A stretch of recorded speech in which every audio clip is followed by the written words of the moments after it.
En medio de profundas diferencias y discriminaciones raciales y económicas, el Perú venía intentando desde principios de siglo diferentes reformas de su sociedad que pudieran resolver el retraso del país y las crecientes presiones sociales. Durante más de 50 años, los gobiernos democráticos se alternaron con opciones militares tratando de sacar al país adelante. Sin embargo, todos los intentos fracasaron, generando una serie de inquietudes en las clases más desposeídas del Perú. Para las elecciones de 1990, el panorama del Perú no puede ser más desalentador.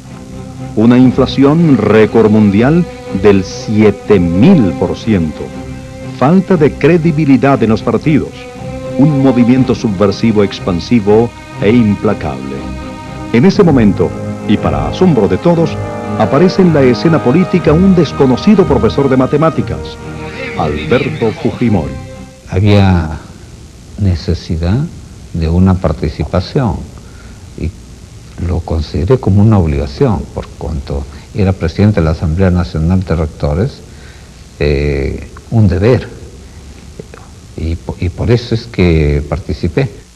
Fujimori y un pequeño grupo de colaboradores fundan Cambio 90, un movimiento que se propone llegar a la presidencia ese mismo año.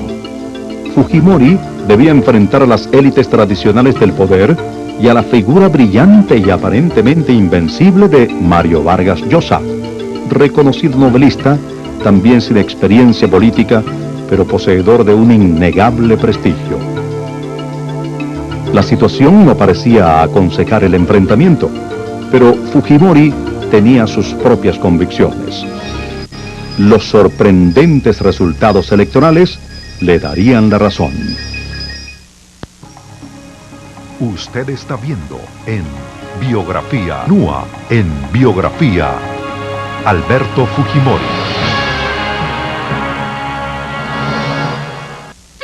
Después de la primera vuelta en las elecciones peruanas de 1990, solo quedan dos candidatos, Mario Vargas Llosa y Alberto Fujimori. Todos los partidos tradicionales han quedado fuera del juego. Tras una segunda votación, Alberto Fujimori gana las elecciones presidenciales con el 62% de los votos, casi el doble de lo que consigue Vargas Llosa. ¿Cómo explicar este inesperado resultado?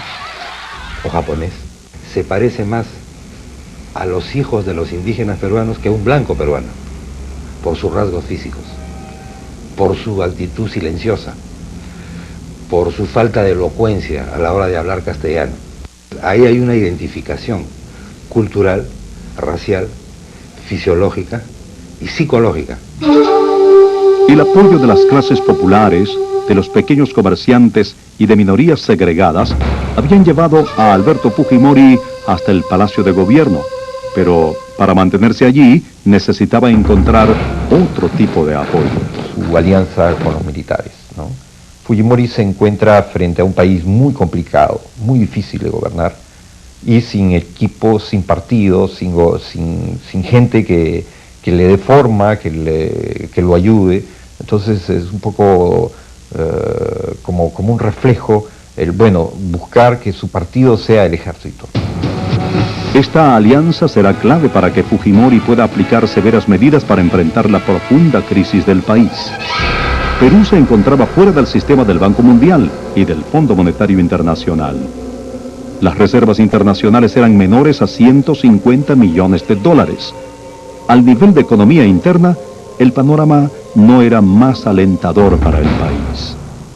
Había perdido su capacidad de defensa interna. No estoy hablando en términos militares, sino en términos económicos. Capacidad de defensa interna es la población, su capacidad de comprar, su capacidad de intercambiar, su capacidad de invertir de las empresas. Además de cuestionables políticas económicas, la debilidad manifiesta de un Estado que no podía contener el terrorismo contagiaba de inseguridad el aparato productivo peruano. La sensación que se tenía en este país era que Sendero Luminoso, sobre todo, no tanto el MRTA, pero Sendero Luminoso, un día iba a tomar Palacio de Gobierno. Abimael Guzmán, un antiguo profesor de filosofía en la zona andina de Ayacucho, inspirado en las ideas de Mao Zedong y las suyas propias, había fundado Sendero Luminoso, la más temible organización terrorista del Perú, nacida en mayo de 1980, con un claro objetivo: crear una utopía andina que tiene matices camboyanos, que tiene matices polpotianos por el método que emplea, que es extremadamente terrorista, como nunca se había conocido